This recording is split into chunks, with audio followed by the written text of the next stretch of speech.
चर्चेकरिता निवडलेला अभंग श्री तुकोबारायांचा उपदेशपर प्रकरणातील 6 चरणाचा असून श्री तुकोबाराय प्रस्तुत अभंगातून भगवत प्राप्तीचे उपाय सांगतात. आपण जर या यच्च यावत जगताचं निरीक्षण केलं तर निरीक्षणाअंती आपल्या लक्षामध्ये येईल की या जगतामध्ये 3 प्रकारची लोक आहेत. तुकोबाराय सांगतात प्रकाराचे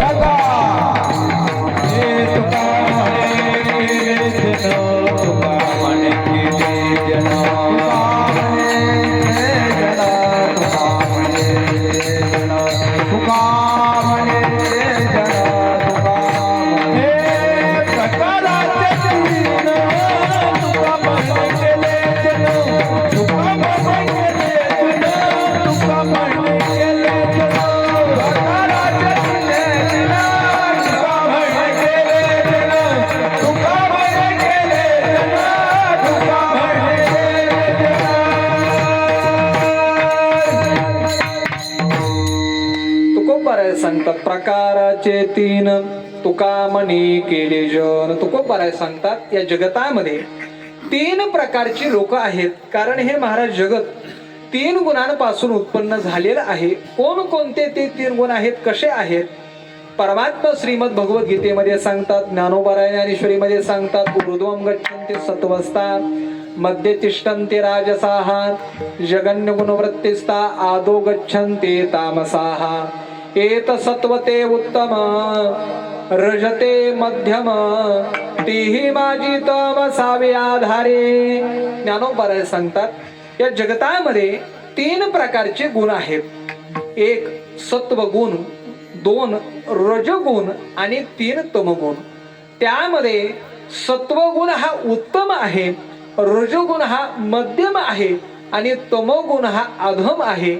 या 3 गुणाचं हे मिश्रण जगत असल्यामुळे महाराज या जगतामध्ये 3 प्रकारची लोक आहेत. ऐका, वर्ग पहिला जो महाराज देवालाच मानत नाही आणि ज्याला देवही नको आहे.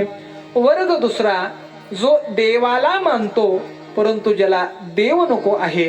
आणि वर्ग तिसरा जो देवालाही मानतो आणि ज्याला देवही पाहिजे. विठ्ठल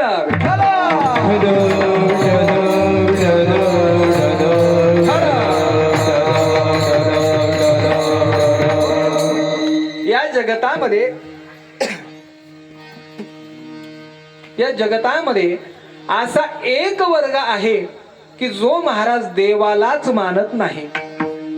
त्यांचा काय विचार आहे, काय म्हणणं आहे?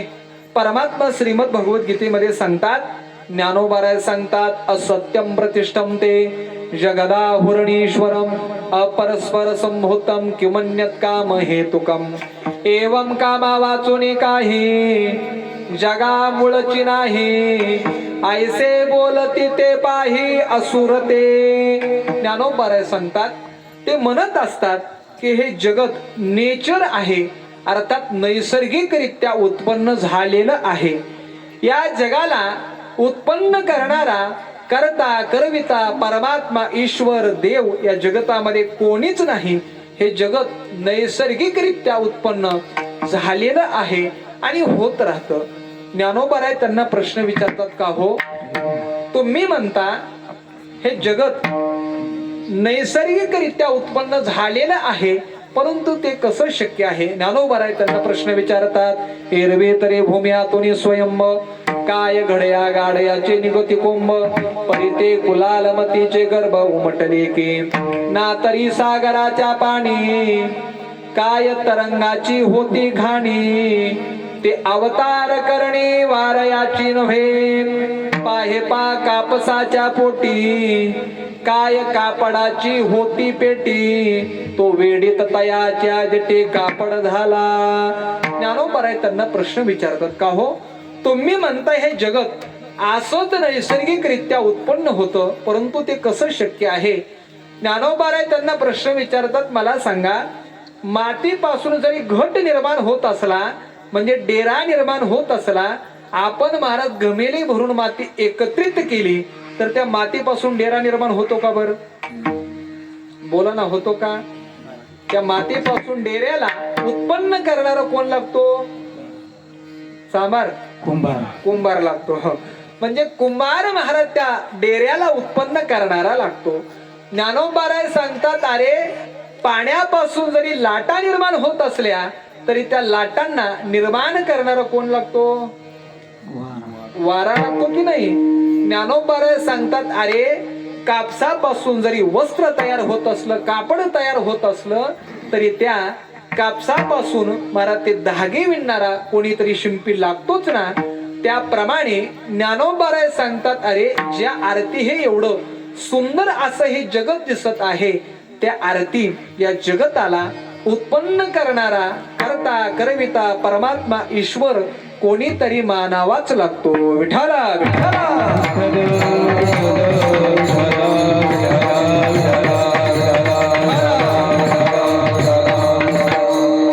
कारण ऐका, वेदांत शास्त्राचा महाराज एक सिद्धांत आहे, ज्या अर्थी कार्य दिसतं त्या अर्थी कारण हे मानावंच लागतं. कार्य आहे आणि कारणच नाही असं कधीच होऊ शकत नाही. सोप्या भाषेमध्ये सांगतो, मला सांगा, ज्या आरती पुत्र दिसतो, मुलगा दिसतो, ते आरती कोण मानावा लागतो? बाप हा मानावाच लागतो. ज्या आरती धूर दिसत आहे त्या आरती अग्नी हा मानावाच लागतो. त्याप्रमाणे ज्या आरती हे जगतरूपी कार्य दिसत आहे त्या आरती या जगताला कारण असणारा परमात्मा हा मानावाच लागतो. विठाला.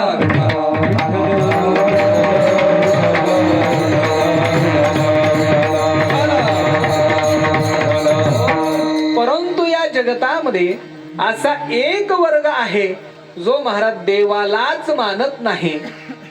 काय झालं, एका गावामध्ये एक सदग्रस्त राहत होता. तोही महाराज नास्तिक होता, तो देवच मानत नव्हता.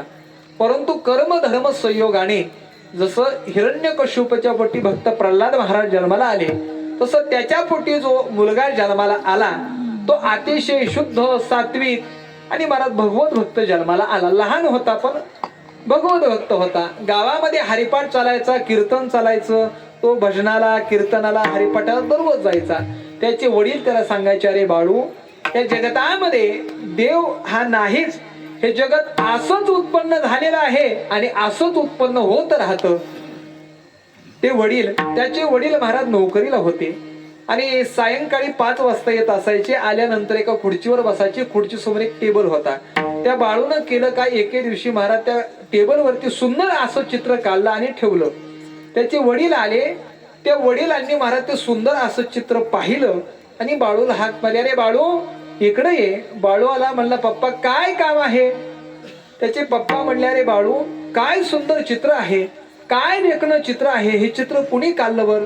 तो बाळू म्हटला, पप्पा कुणीच काढलं नाही. त्याचे पप्पा म्हटले, अरे बाळू असं कसं? ज्या आरती हे चित्र दिसत आहे त्या आरती हे कुणीतरी काढलेलंच असेल ना.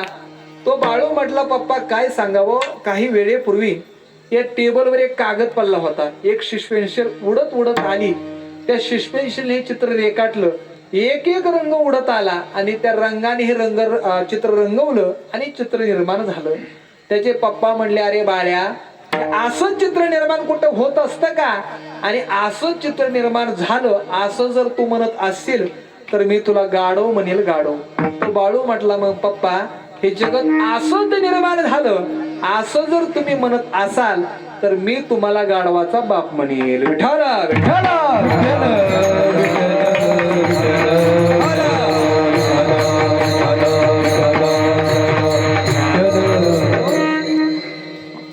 या जगतामध्ये म्हणजे महाराज असा वर्ग आहे जो देवच मानत नाही, परंतु ज्या आरती कार्य दिसत आहे त्या आरती कारण हे मानावंच लागतं. परंतु हा वर्ग देवच मानत नाही. त्यांचं काय म्हणणं आहे, काय विचार आहे? ज्ञानोबाराय ज्ञानेश्वरीच्या 18व्या अध्यायामध्ये सविस्तर सांगतात. ज्ञानोबाराय सांगतात, जे देह खंडना महात्मा ईश्वर पाषाण प्रतिमा यया परते प्रमाण ढोळोनीने मनोनी पडिलेने शरीरे केलेने से आत्मा विसरे मा भोगावया उरे कोण वेशे ना ईश्वर पाहता आहे तो भोगवी जरी होये तरी देवची खाये कोणिया. ज्ञानोबाराय सांगतात ते म्हणत असतात हे जगतामध्ये देवच नाही. आपण जन्माला आलो ना, आल्यानंतर महाराज खाणं पिणं मौज मजा करणं म्हणजे पूजा आणि एके दिवशी मरण म्हणजे मोक्ष. म्हणजे जगतामध्ये असा एक वर्ग आहे जो देवालाच मानत नाही आणि ज्याला देवही नको आहे. विठ्ठला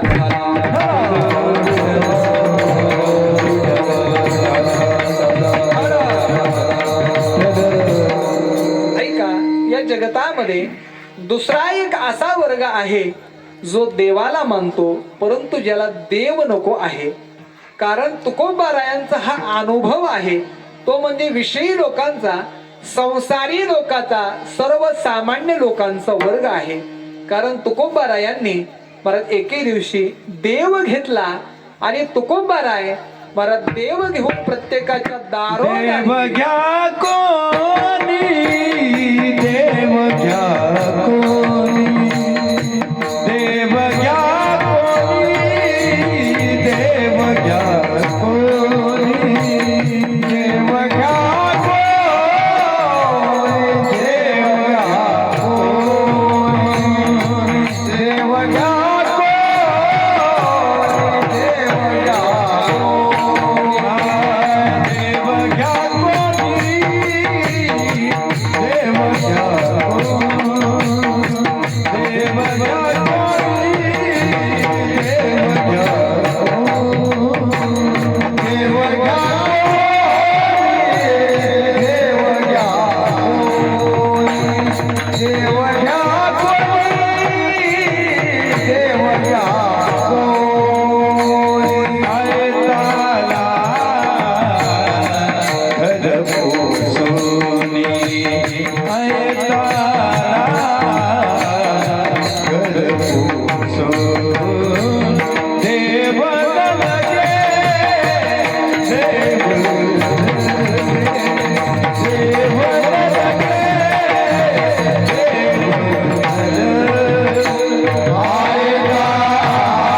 प्रत्येकाच्या घरोघरी गेले आणि प्रत्येकाला म्हणू लागले देव घ्या कोणी, देव घ्या कोणी, आयता आला घर पुसोनी.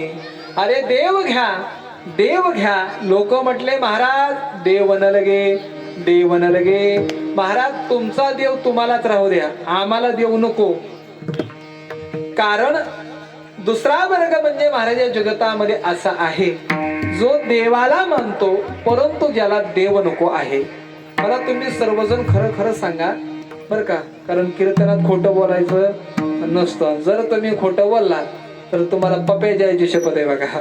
म्हणजे तरी तुम्ही खोटं बोलणार नाही. मला तुम्ही खरं खरं सांगा, मनापासून सांगा, खरंच महाराज आपल्याला देव भेटावा वाटतो का हो?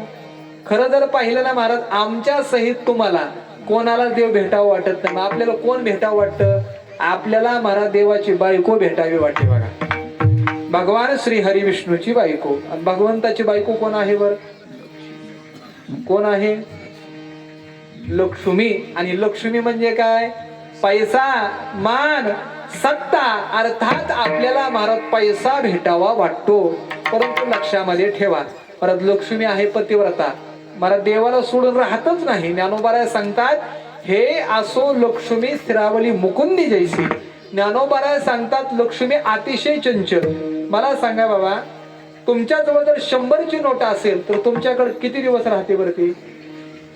4 दिवस, 8 दिवस, 15 दिवस, त्याच्या पुढे राहत नाही. म्हणजे आपल्याकडून दुसऱ्याकडे, दुसऱ्याकडून तिसऱ्याकडे, आपल्याकडे येत असताना दिल्लीतून गल्लीपर्यंत फिरत आली, किती जवळ आली असेल सांगता येत.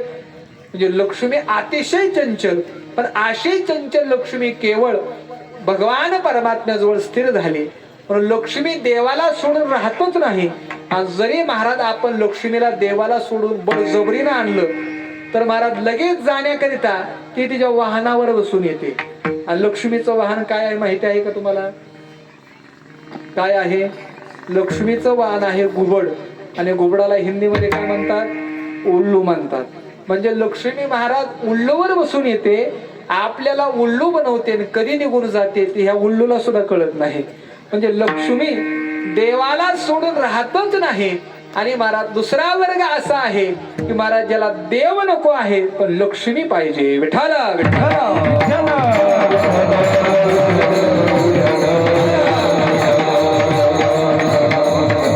यांचं काय म्हणणं आहे, काय विचार आहे? परमात्मा श्रीमद भगवद्गीतेमध्ये सांगतात, यामिमां पुष्पितां वाचम प्रवदन्ते विपश्चितः वेदवादरता पार्थ नान्यदस्ते ते वादिनः कामात्मान स्वर्गपरा जन्म कर्म फलप्रदां क्रिया विशेष बहुलां भोगेश्वर्य गतिं प्रति भोगेश्वर्य प्रसक्तानां तया परुत चेतसां व्यवसायात्मिका बुद्धी समादो न विधीयते मनती संसारी जन्मीजे यज्ञाधिक कर्म कीजे मग स्वर्ग सुख भोगीजे मनोहर येत हे वाचुनी काही आणिक सर्वता सुखची नाही ऐसे अर्जुना बोलते ते पाहे दुर्बुद्धी ते. ज्ञानोबा सांगतात ते म्हणत असतात की आपण या नरदेहाला जन्माला आलो ना, आल्यानंतर इथले महाराज उत्तमातील उत्तम भोग जेवढे भोगता येतील तेवढे भोगावेत. इथले भोग भोगून झाल्यानंतर परलोकातील अर्थात स्वर्गादी लोकातील भोग प्राप्त होण्याकरिता यज्ञ करावा, उपवासादी साधने करावेत, व्रतादी पारणे करावेत, अर्थात काम्य कर्म करावं.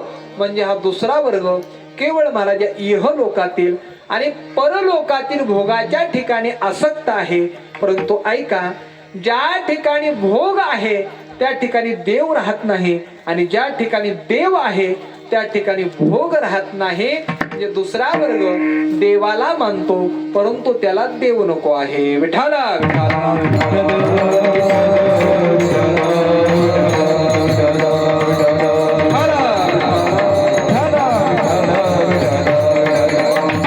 आणि या जगतामध्ये तिसरा वर्ग असा आहे जो महाराज देवालाही मानतो आणि ज्याला देवही पाहिजे, तो म्हणजे मुमुक्षुचा साधकांचा वर्ग आहे.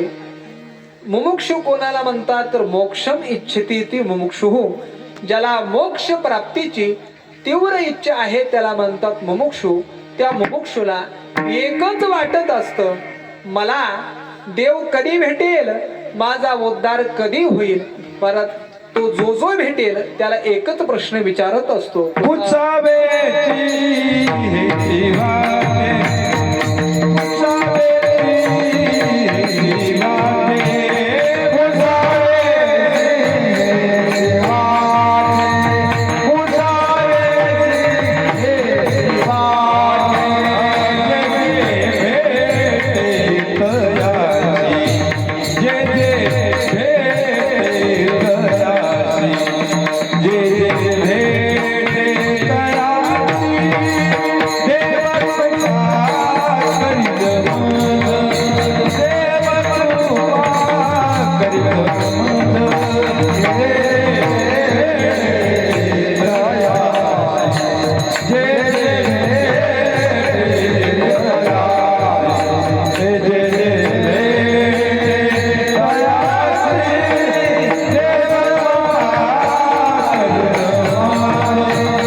हेचे वाटे जो जो भेटे तयासे देव कृपा करील मज काय राखील लाज. तो जो जो भेटेल त्याला एकच प्रश्न विचारतो, का हो देव माझ्या कृपा करील का, देव मला भेटेल का. असे काही महाराज जिज्ञासू मंडळी ज्यांना परमात्मा प्राप्तीची तीव्र जिज्ञासा अंतःकरणामध्ये निर्माण झाली, असे काही जिज्ञासू मंडळी. आणि त्या जिज्ञासूंना परत त्यांच्या पूर्व पुण्याईने या जन्मातील निष्काम कर्माने जगद्गुरु श्री तुकोबारायांचं दर्शन झालं. तुकोबारायांना त्यांनी साष्टांग प्रणिपात केला आणि तुकोबारायांना प्रश्न विचारला, महाराज आम्हाला याच जन्मामध्ये मनुष्य जीवनाची सफलता, परिपूर्णता, इति कर्तव्यता प्राप्त करून घ्यायची आहे.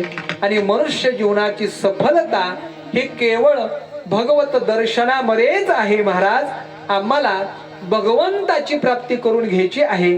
त्याकरिता काही साधन सांगा, कारण साधन केल्याशिवाय कोणत्या साध्याची प्राप्ती होत नाही, हा शास्त्राचा सिद्धांत आहे. महाराज, आम्हाला परमात्म रूपी साध्य प्राप्त करून घ्यायचं आहे.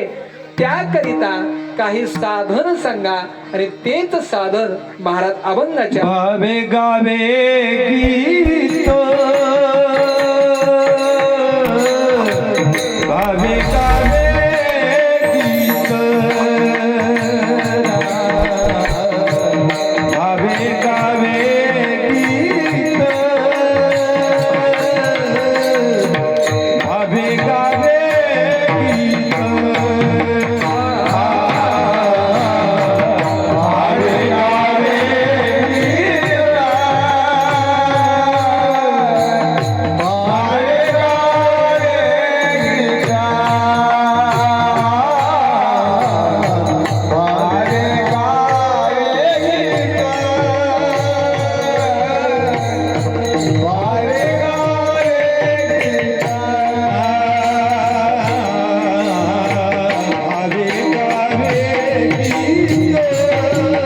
भावे गावे गीत,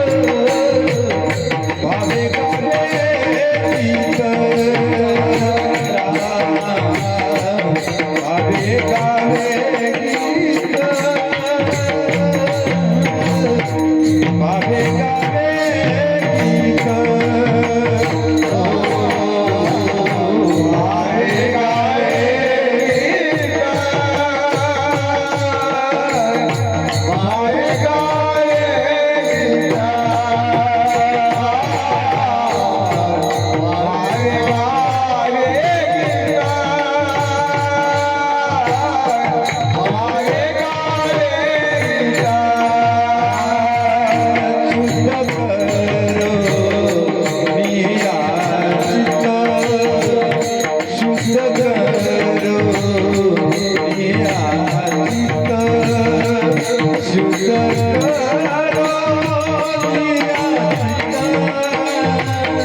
अभंगाच्या प्रथम चरणामध्ये परमात्म प्राप्तीचा उपाय सांगतात. महाराज सांगतात, तुम्हाला देव पाहिजे ना, परमात्म्याची प्राप्ती करून घ्यायची आहे ना, तर त्याकरिता तुम्ही काय करा, तर भावे गावे गीत शुद्ध करून या चित्त. या प्रथम चरणाचा विचार करत असताना त्याचा अन्वय असा करावा लागतो की चित्त शुद्ध करून या भावे गीत गावे. महाराज सांगतात, तुम्हाला देव पाहिजे ना, तर प्रथमतः तुम्ही काय करा, तर चित्त शुद्ध करून या. तुमचं चित्त शुद्ध करा.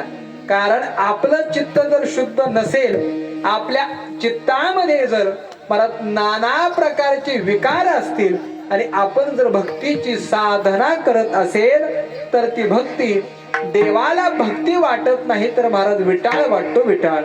ज्ञानोबाराय सांगतात एरवे तरे पंडू सुता आत शुद्ध नसता बाहेरे कर्मतो तत्वता विटंबोगा.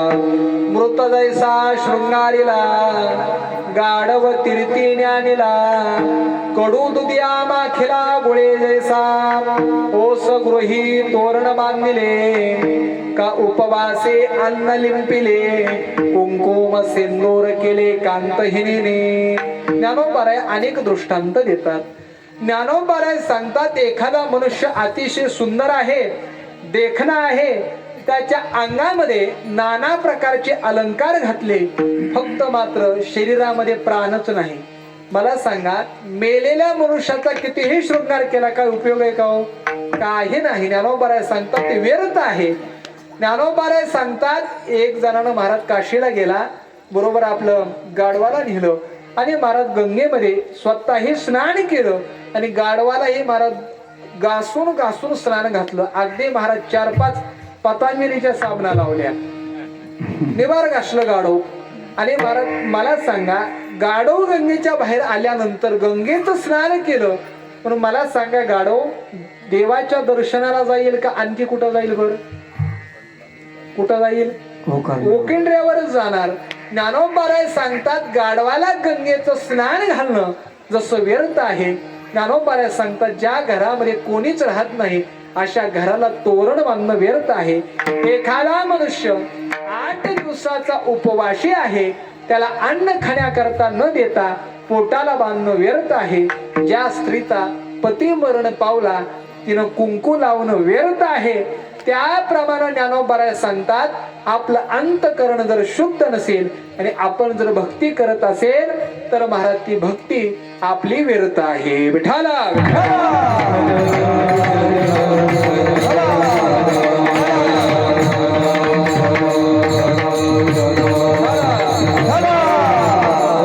म्हणून तुकोबाराय सांगतात की अगोदर तुम्ही तुमचं चित्त शुद्ध करा. कारण चित्त शुद्ध असेल तर महाराज शत्रू देखील सुद्धा मित्र होतात. तुकोबाराय सांगतात चित्त शुद्ध तरी शत्रू मित्र होते व्याघ्रहीन खाते सर्पतया. तुकोबाराय महाराज भामचंद्र भंडारा घोराडेश्वर डोंगरावरती भजनाला जायचे. घनदाट अरण्य, वाघ सिंह सर्प हिंस प्राणी अंगाशी झोंबायचे, परंतु महाराजांना कोणी दंश केलं नाही. का बरं? त्याचं एकच कारण होतं की चित्त शुद्ध. तुमचं चित्त शुद्ध असेल तर शत्रू देखील सुद्धा मित्र होतात. महाराज सांगतात तुम्ही अगोदर चित्त शुद्ध करा. कारण महाराज आपलं चित्त जोपर्यंत शुद्ध होत नाही तोपर्यंत परमात्मा या हृदय रूपी मंदिरामध्ये तुका म्हणे चित्त करारे निर्मळ देवनी गोपाळ राहे देवनी गोपाळ राहे.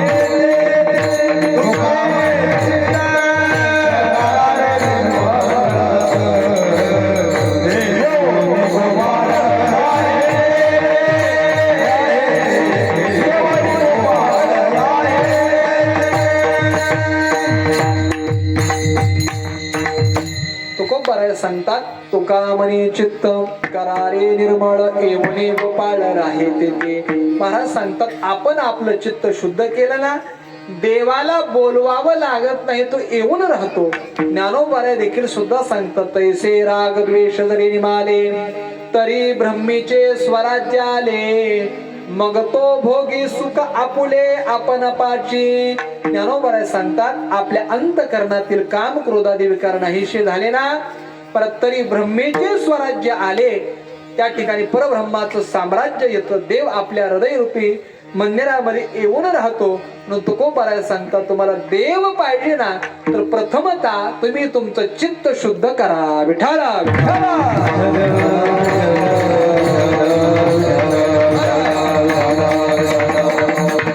चित्त शुद्ध करून काय करा तर भावे गीत गावे. तुकोबाराय सांगतात की श्रद्धायुक्त अंतकरणाने परमात्म्याचं गीत गा. अहो तुकोबाराय आम्हाला तर महाराज राग रागिण्याचं ज्ञान नाही, ताल नाही, स्वर नाही, बाकीचं काहीच कळत नाही. महाराज म्हटले काही नाही कळू दे, येईल तैसा बोल रामकृष्ण नये जरी तुझं मधुर उत्तर दिदला स्वस्वर नाही देवी.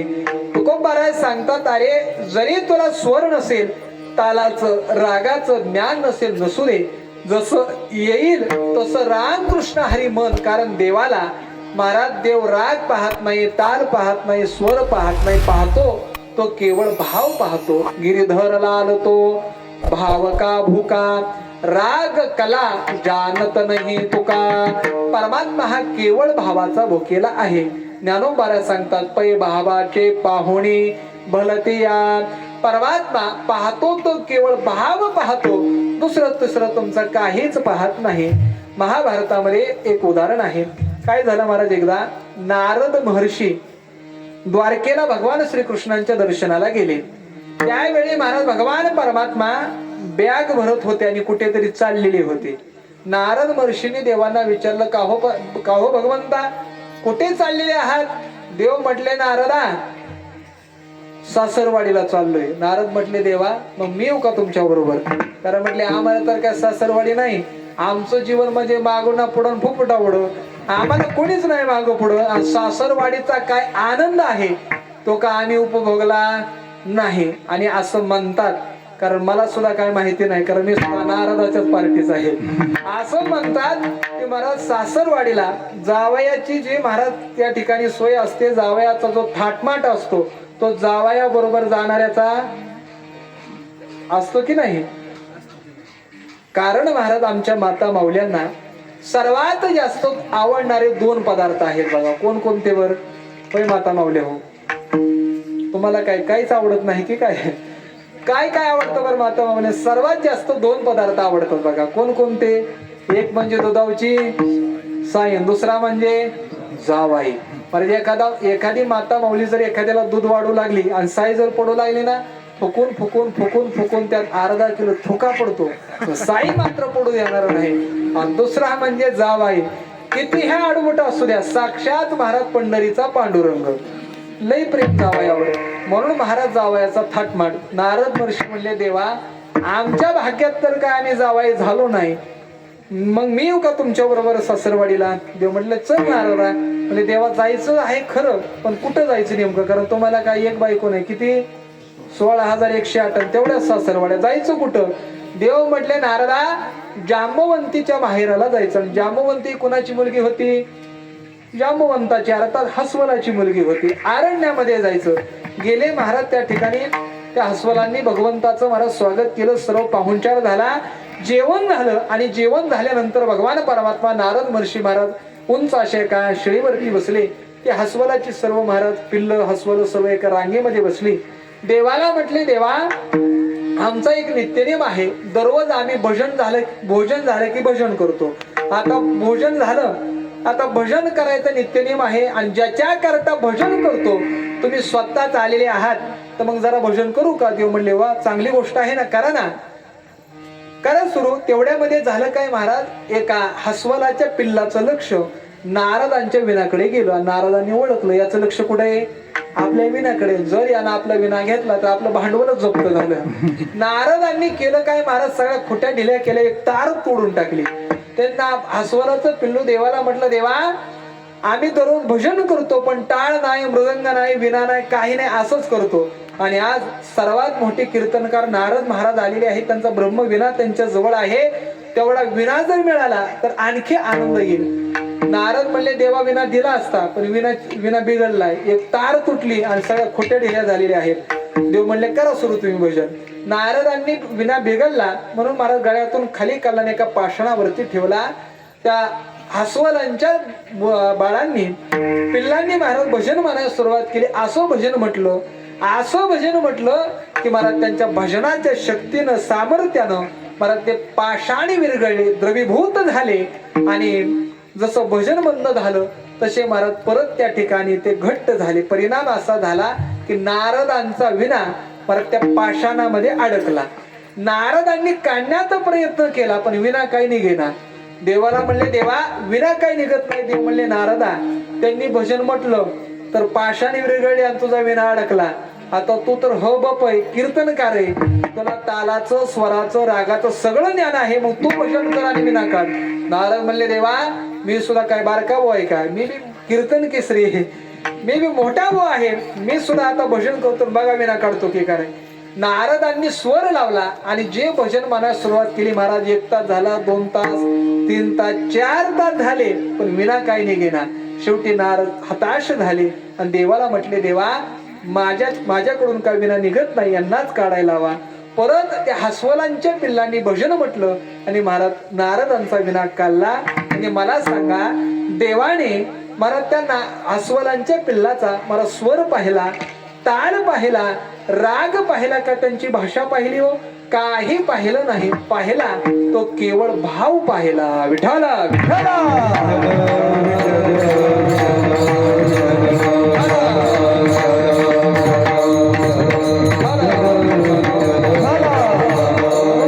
म्हणजे भगवान परमात्मा पाहतो तो केवळ भाव पाहतो, भावाशिवाय दुसरं तिसरं काही पाहत नाही.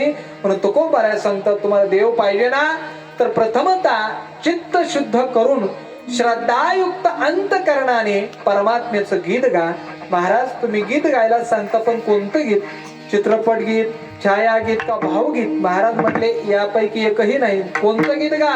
रामकृष्ण गीते गात, टाळ चिपळ्या वाजवीत, परमात्म्याचं नाम घ्या. ज्ञानोबाराय सुद्धा सांगतात कृष्ण विष्णू हरे गोविंद या नामाचे निखळ प्रबंध, माझी आत्मचर्चा विशोध उदंड गाती.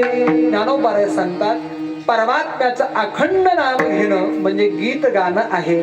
आणि तुकोबाराय सांगतात तुम्हाला देव पाहिजे ना तर चित्त शुद्ध करून श्रद्धायुक्त अंतकरणाने परमात्म्याचं गीत गा.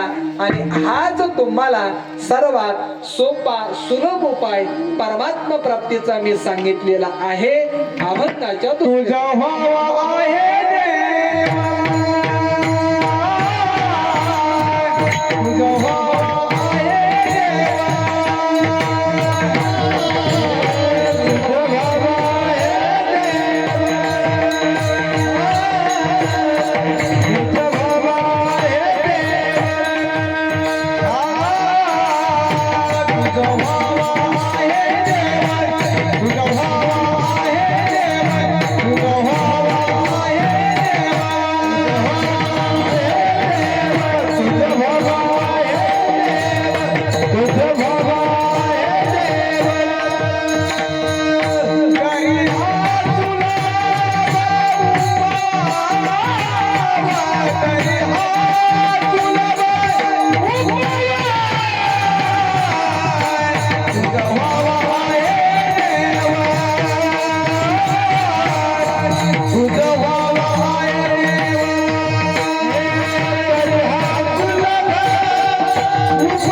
तुकोबाराय सांगतात की हा जो मी तुम्हाला भगवत प्राप्तीचा मार्ग सांगितला की चित्त शुद्ध करून श्रद्धायुक्त अंतकरणाने परमात्म्याचं गीत गा, हाच सर्वात सोपा सुलभ उपाय परमात्मा प्राप्तीचा मी तुम्हाला सांगितलेला आहे. तुझा भाव आहे देव तरी हा सुलभ उपाव. कारण महाराज युग परत्वे परमात्मा प्राप्तीची वेगवेगळी साधने होते, साधने आहेत. स्वतः भगवान परमात्मा श्रीमद भागवतामध्ये सांगतात कृते ध्यायते विष्णू त्रेतायाम यजतो मुखे हे द्वापारे परिचार्याम कलो तद हरे कीर्तनात. परमात्मा उद्धवाला सांगतात हे उद्धवा कृतयुगामध्ये माझी प्राप्ती ध्यानाच्या द्वारा होती, त्रेतायुगामध्ये यज्ञाच्या द्वारा, द्वापार युगामध्ये पूजेच्या द्वारा, परंतु कलियुगाचा विचार केला परत तपाच्या द्वारा परमात्म्याची प्राप्ती करून घ्यायची म्हटलं तर शक्य आहे का हो? कारण तेवढं आयुष्य नाही आपल्याला. महाराज 2 तास एका जागेवर महाराज बसवत नाही तर 1000 वर्ष तप कुठे येणार? आपण तप करू शकत नाही. बर यज्ञ करून परमात्म्याची प्राप्ती करावयाची म्हटली तर यज्ञही करणं शक्य नाही. का बर? कारण महाराज यज्ञ पूर्ततेला जाण्याकरिता शास्त्रात असं सांगितलं आहे की गावरान गायच्या तुपाची धार आणि हत्तीच्या सोंडी एवढी अखंड ते यज्ञात चालावी लागते. आता तूप पण लगेच चूप म्हणतात आणि गावरान गायचं तर राहीलच नाही. म्हणजे महाराज यज्ञ करणं शक्य नाही. बर पूजेच्या द्वारा परमात्म्याची प्राप्ती करून घ्यावायची म्हटली तरी शक्य नाही. का बर? कारण पूजेचं शास्त्र आहे यथा देहे तथा देवे. जे देहाला भोग ते देवाला भोग. मला सांगा तुम्ही थंडीमध्ये गरम पाण्यानं आंघोळ करता का गार पाण्यानं? गरम गरम पाण्यानं. आणि देवाला गार पाणी. मला सांगा आपण जेवाय बसलो तर किती चपात्या खातो वर? किती पोळ्या खातो? 2, 3 कोणी 4. आणि देवाला जर नैवेद्य दाखवायचा असेल तर आमच्या माता माऊलींना चांगला सराव आहे बघा. ते अगदी तळ हातावर बसल एवढा तेव्हा भाज्याचा तुकडा, कुरडईचा तुकडा, गडवण्याचं आमटीचं शिंतोडा. म्हणजे देव भावाचा भुकेला आहे हे वेगळं आहे. परंतु हे पूजेचं शास्त्र आहे. यथा देहे तथा देवे अशी आपल्याला पूजा देखील सुद्धा जमत नाही. म्हणून कलियुगामध्ये कलो तद हरी कीर्तनात. त्या कलियुगामध्ये कीर्तनाच्या द्वारा कलियुगा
कलियुगा माझे करावे कीर्तन तेने नारायण देईल भेटी. महाराज सांगतात ते कलियुगामध्ये कीर्तनाच्या द्वारा परमात्म्याची प्राप्ती आहे.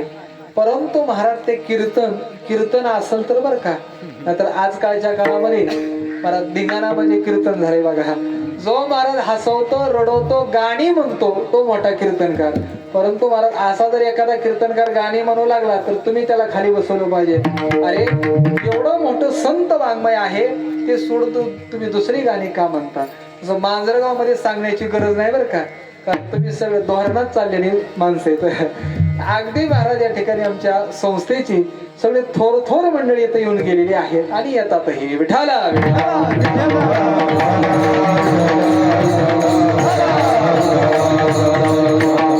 म्हणजे कलियुगामध्ये कीर्तनाच्या द्वारा परमात्म्याची प्राप्ती आहे. ते म्हणजे नामसंकीर्तन असेल, रूपसंकीर्तन असेल, लीला कीर्तन असेल. त्या कीर्तनाच्या द्वारा परमात्म चिंतनाच्या नामस्मरणाच्या द्वारा परमात्म्याची प्राप्ती आहे. तर जिज्ञासून परत तुकोबारायांना प्रश्न विचारला, महाराज मग आणखी काही भगवत प्राप्तीचा उपाय आहे का? महाराज म्हटले आहे ना, अभंगाच्या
त्याच्या तिसऱ्या चरणामध्ये परमात्मा प्राप्तीचा दुसरा उपाय सांगतात. महाराज सांगतात तुम्हाला देव पाहिजे ना, मग तुम्ही काय करा, अनेकाचे कानी गुण दोष मनानानी.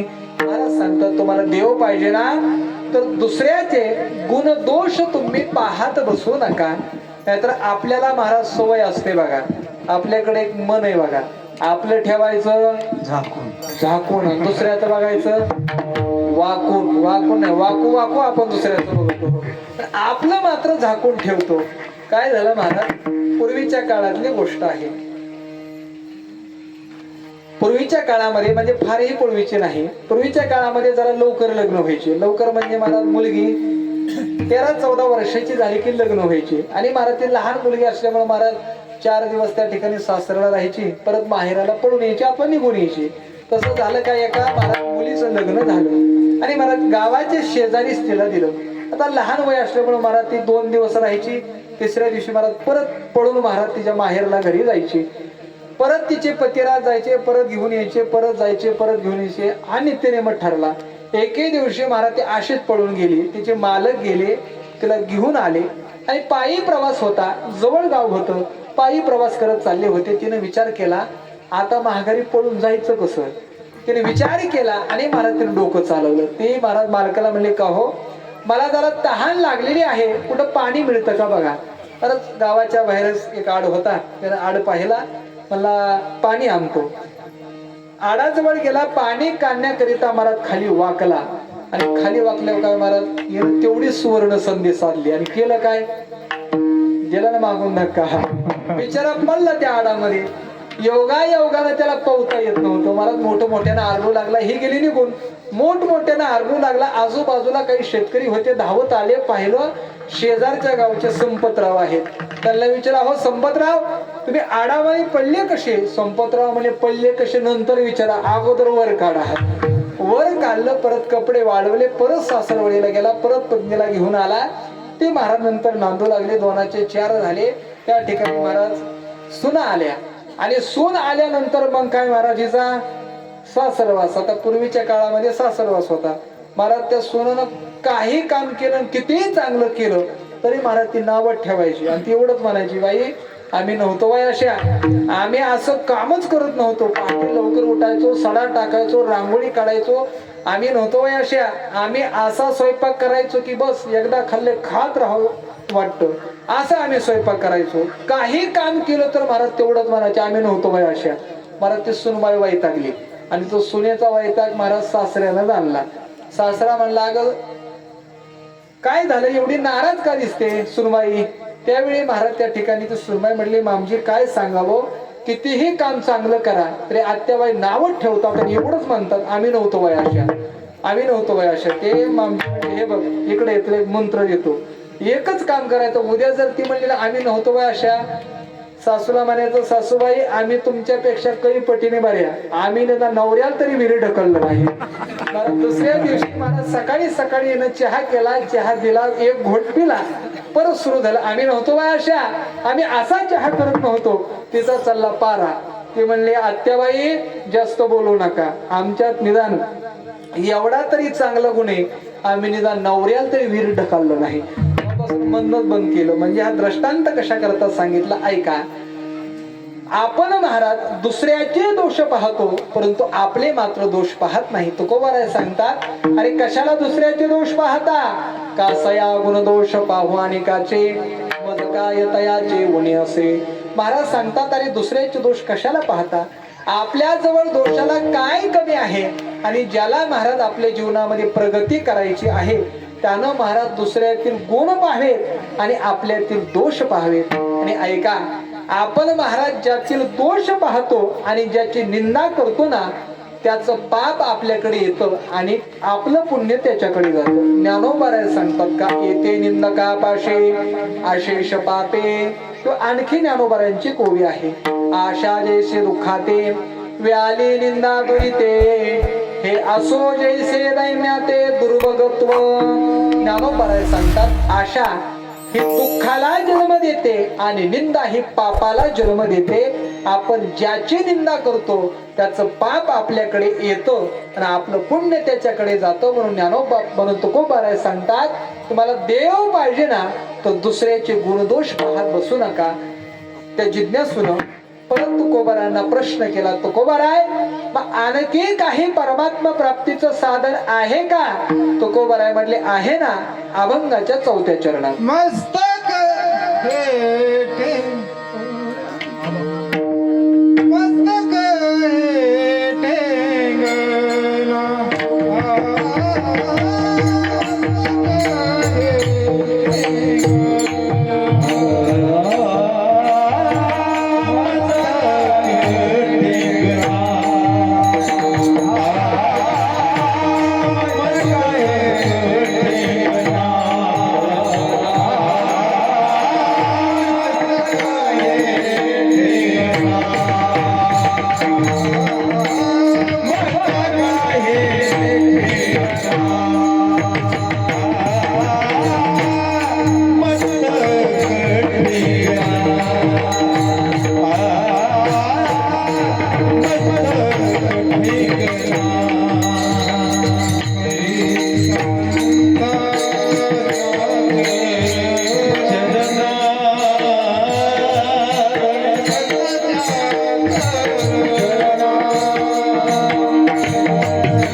अभंगाच्या 4थ्या चरणामध्ये परमात्मा प्राप्तीचा 3रा उपाय सांगतात. तुकोबाराय सांगतात, तुम्हाला देव प्राप्त करून घ्यायचा आहे ना, मग तुम्ही काय करा, मस्तक ठेंगणा करे संतांच्या चरणा. महाराज सांगतात की भाग्य योगाने तुम्हाला जर संत प्राप्त झाले, संत जर भेटले, तर त्या संतांच्या चरणावरती तुम्ही मस्तक ठेवा. आपण महाराज संतांच्या चरणावर मस्तक ठेवत नाही. संतांच्या महाराज लोक डोक्याला डोकं लावतात. संतांच्या डोक्याला डोकं लावू नये. का बरं? कारण संत महाराज या व्यवहाराच्या पलीकडे गेलेले आहेत.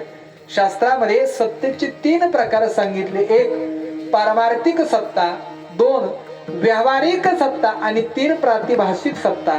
तुमची माझी जी सत्ता आहे महाराज ती व्यावहारिक सत्ता आहे आणि संतांची पारमार्थिक सत्ता आहे. आणि आपण व्यावहारिक सत्तेचा व्यवहाराचा चष्मा डोळ्या पुढे लावल्यामुळे महाराज आपण व्यवहाराचा नजरेनं पाहतो, परंतु संत हे व्यवहाराच्या पलीकडे गेलेले आहेत. म्हणून संतांच्या मला डोक्याला डोकं लावायचं नाही, संतांच्या पाया मस्तक ठेवायचं. का बरं? कारण मला संतांच्या चरणाची रज, चरणाची माती सहजरित्या जरी लागली तरी महाराज सांगतात वासनीचे बीज जळून जाय. वासनीची महाराज आत्यंतिक निवृत्ती होते. एवढा संतांच्या चरणाचा महिमा आहे. म्हणून महाराज सांगतात संत भेटले ना, संतांच्या पायाला लागा. परंतु काही माणसं महाराज एवढे ताट असतात. ज्ञानोबाराय सांगतात अहो जो लाटणी ऐसा नलवे पाथारू देवी न द्रवे गुणी असे ना गवे फोडसे जैसा. ज्ञानोबाराय सांगतात जसं ते लाटणं असतं. लाटणं मला सांगा माता माऊली, लाटणं वागतं का हो? नाही ना वाकत. का वाकत नाही? जिथं वाकायचं तिथं महाराज ते टाईट असतं म्हणून वाकत नाही. ज्ञानोबाराय सांगतात तसे काही लाटण्याच्या जातीचे असतात, कोणापुढेच वाकत नाहीत. ज्ञानोबाराय सांगतात इतरांपुढे नका वाकू, पण संतांपुढे वाका. संतांच्या पायावरती मस्तक ठेवा.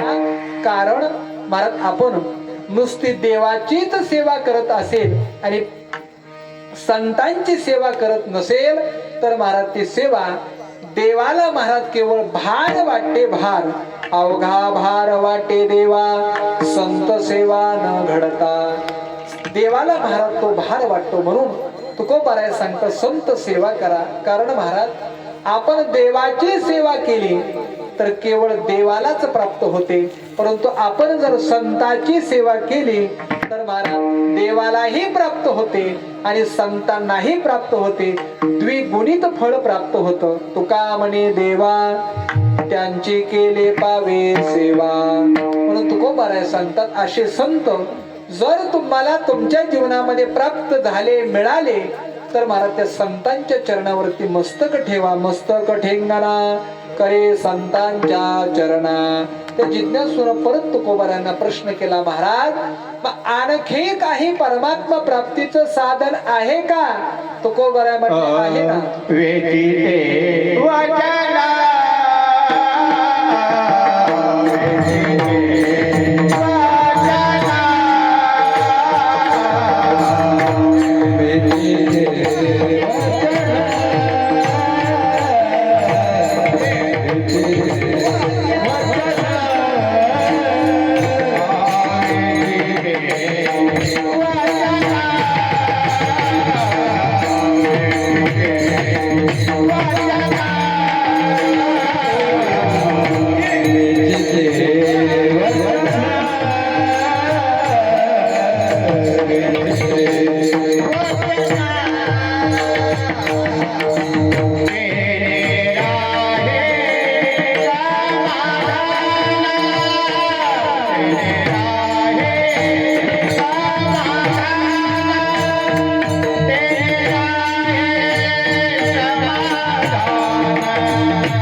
अभंगाच्या 5व्या चरणामध्ये परमात्म प्राप्तीचा 4था उपाय सांगतात. महाराज सांगतात तुम्हाला परमात्म्याची प्राप्ती करून घ्यायची आहे ना तर काय करा, कसं बोला.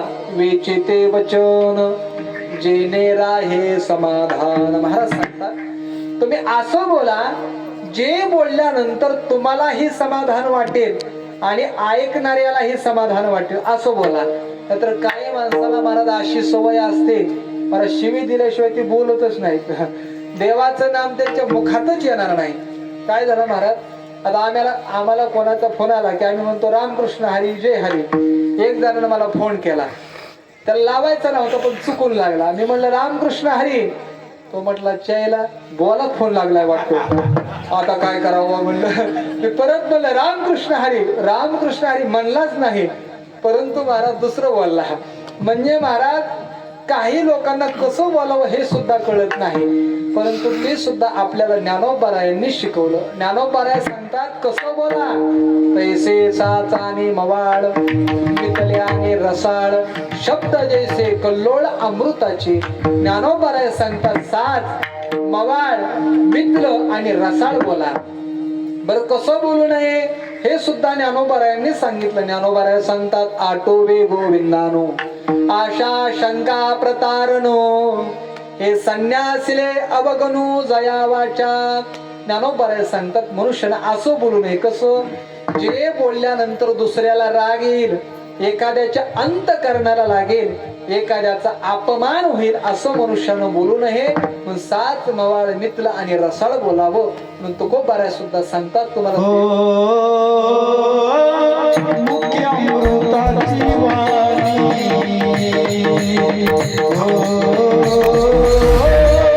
मुख्य अमृताची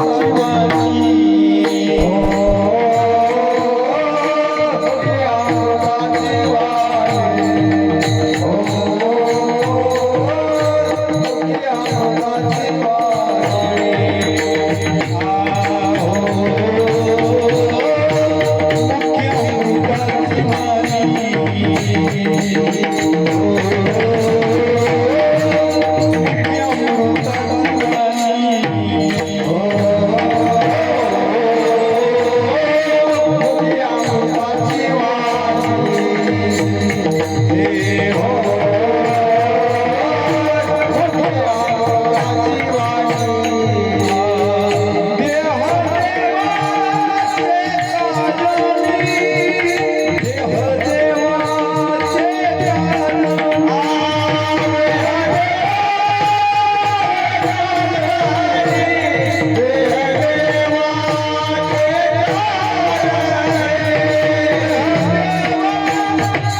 सांगतात कसं बोला तर मुखे अमृताचे वाणी. तुकोबाराय सांगतात अमृताच्या वाणीनं बोला. ज्ञानोबारायांनी सुद्धा ज्ञानेश्वरीमध्ये बऱ्याच ठिकाणी कसं बोलावं हे सांगितलेलं आहे. ज्ञानोबाराय सांगतात सोये शुशुनीचे ते सुकुमार मुखमोहाचे माहेर माधुर्य झाले अंकुर दशन जैसे पुढा स्नेह पाजरे मागा चालती अक्षरे शब्द पाठी अवतरे कृपाधी तव बोलण्याची नाही बोल मनो जरी काही तरी बोल को नाही खुपेल ना. या ओवीचा आणि आबांनी दिलेल्या प्रमाणाचा एकच अर्थ आहे. ज्ञानोबाराय सांगतात तुकोबाराय सांगतात तुम्ही बोला पण कसं बोला. तुकोबाराय सांगतात जे बोलल्यानंतर आपल्यालाही समाधान वाटेल आणि दुसऱ्यालाही समाधान वाटेल असं बोला. त्या जिज्ञासून परत महाराजांना प्रश्न केला तुकोबाराय आणखी काही परमात्मा प्राप्तीचा उपाय आहे का. तुकोबाराय म्हणले आहे ना. अभंगाच्या शेवटच्या तुका मने फार तुका मने फार तुका मने फार तुका मने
शेवटच्या चरणामध्ये परमात्मा प्राप्तीचा पाचवा उपाय सांगतात. महाराज सांगतात तुम्हाला देव पाहिजे ना, परमात्म्याची प्राप्ती करून घ्यायची आहे ना, मानवी जीवनाची सफलता प्राप्त करून घ्यायची आहे ना, तर त्याकरिता तुम्ही काय करा तर तुका मने फार थोडा तरी परोपकार. तुकोबाराय सांगतात तुम्हाला फार मोठा परोपकार नाही करता आला नका करू, थोडा तरी करा. तर परोपकाराचं महाराज एवढं महत्व आहे. शास्त्रकार सांगतात की परोपकृती कैवल्ये तोल येत्वा जनार्दना. शास्त्रकार सांगतात एका पारड्यामध्ये एका परोपकाराचं पुण्य ठेवलं आणि एका पारड्यामध्ये स्वतः परमात्म्याला बसवलं तरी मला तोल येत्वा जनार्दना दोन्ही समान आहे. एवढं परोपकाराचं महत्व आहे. महाराज सांगतात थोडा का भैना परोपकार करा. कारण महाराज जी माणसं परोपकार करतात ना ते महाराज देहाने गेली तरी प्रत्येकाच्या मनामध्ये जिवंत राहतात आणि महाराज जे स्वतः करतात जगतात ते जगून सुद्धा मेल्यासारखीच असतात. मला सांगा ज्ञानोबारायांना 750 वर्ष झाले, तुकोबारायांना 450 वर्ष झाले. तरी ज्ञानोबा तुकोबा यांचं आपण आज नाव घेतो. छत्रपती शिवाजी राजांचं आपण नाव घेतो. का बरं? त्याचं एकच कारण, ते परोपकार करता जगले आणि जे स्वतः करता जगतात ते जगून सुद्धा मेल्याप्रमाणे असतात. म्हणून महाराज सांगतात, तुम्हाला फार मोठा परोपकार नाही करता आला ना, नका करू. निदान थोडा तरी परोपकार करा. आणि थोडा जरी नाही करताना नका करू, परंतु ज्यानं आपल्यावर उपकार केला त्याच्यावरती अपकार करू नका. ज्ञानोबा सांगतात का, कृतज्ञा उपकारो केला, चोरा व्यवहारू दिदला, विसंगुस्तविला विसरे जैसा. ज्ञानोबा सांगतात, अहो कृतज्ञ व्यक्तीवरती किती उपकार करा, जाण ठेवत नाही. निसुग मनुष्याचं किती वर्णन करा, उपयोग होत नाही. आणि चोराच्या हातामध्ये जर व्यवहार दिला, तो काय मला चांगला करेल का? सगळं गबाळ गुंडळून निघून जातो. त्याप्रमाणे ज्ञानोबा सांगतात, अरे तुम्हाला कृतज्ञता व्यक्त नाही करता आली नका करू, पण मात्र कृतज्ञ होऊ नका. म्हणून महाराज सांगतात, तुम्हाला जीवनामध्ये त्या ठिकाणी थोडा तरी उपकार, फार मोठा परोपकार करता आला नाही, नका करू.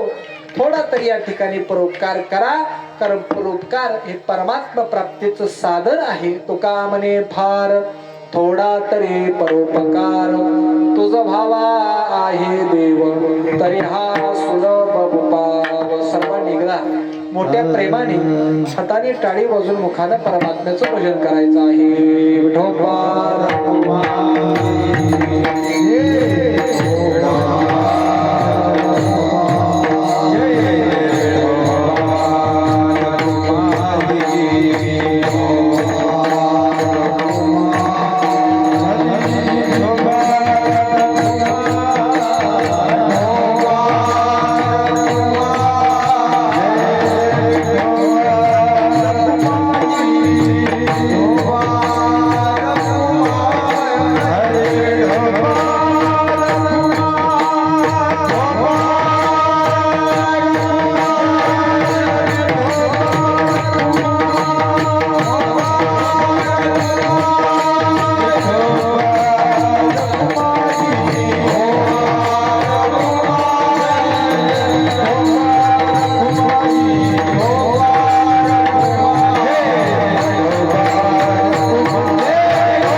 मर्यादित वेळ सुद्धा बरोबर झालेली आहे. नाहीतर तुम्हाला वाटलं 6 चरणाचा अभंग 8:45 वाजले, पण महाराज काय पहिल्या चरणाच्या पुढे जा नक्कीच 10 वाजवतोय की काय हे. परंतु आपल्या मर्यादित वेळेमध्ये अभंगाचा आपण या ठिकाणी चिंतन करण्याचा प्रयत्न केला. आपल्या पुण्यपावन मांजरगाव गावामध्ये भगवान श्री प्रभू रामचंद्रांच्या प्रागट्य दिनानिमित्ताने अर्थात रामनवमी निमित्ताने आज सालाबाद प्रमाणे सुरू असलेला हा अखंड हरिनाम सप्ताह. कारण महाराज प्रभू रामचंद्र म्हणजे महाराज या ठिकाणी यज्ञ जगतातील मानव मात्रांचा आदर्श आहे. मनुष्यानं आदर्श जीवन कसं जगावं हे महाराज त्या ठिकाणी प्रभू रामचंद्रांनी शिकवलं. म्हणून प्रभू रामचंद्रांचा आदर्श डोळ्यासमोर ठेवून आपलं जीवन मनुष्यानं कसं जगावं हे महाराज शिकण्याकरिता आपल्या वाड वडिलांनी महाराज गावोगावी रामनवमीचे या ठिकाणी हे कार्यक्रम सप्ताह या ठिकाणी प्रारंभ केले. आपल्या या पुण्यपावन मांजरगाव गावामध्ये भगवान श्री प्रभू रामचंद्रांच्या प्रागट्य दिनानिमित्तानं हा सुरू असलेला अखंड हरिनाम सप्ताह आणि या सप्ताहातील आजची ही 5व्या दिवसाची कीर्तनरूपी सेवा ग्रामस्थांच्या वतीनं बसनी मंडळांच्या वतीनं आदरणीय सर्व आमचे गुरुबंधू हनुमंत महाराज, अमित महाराज, केशव महाराज आणि सर्व भजनी मंडळांच्या वतीनं माझ्याकडे या ठिकाणी आली. आपल्या गावातील उपस्थित समस्त भजनी मंडळी, आदरणीय पूजनीय गायनाचार्य पर्वत आबा, त्याचप्रमाणे गावातील भजनी मंडळी, आदरणीय निर्लेकर आबा आहेत, दोन्ही मौलंगाचार्य आणि सर्व श्रोते सज्जन मायबाप.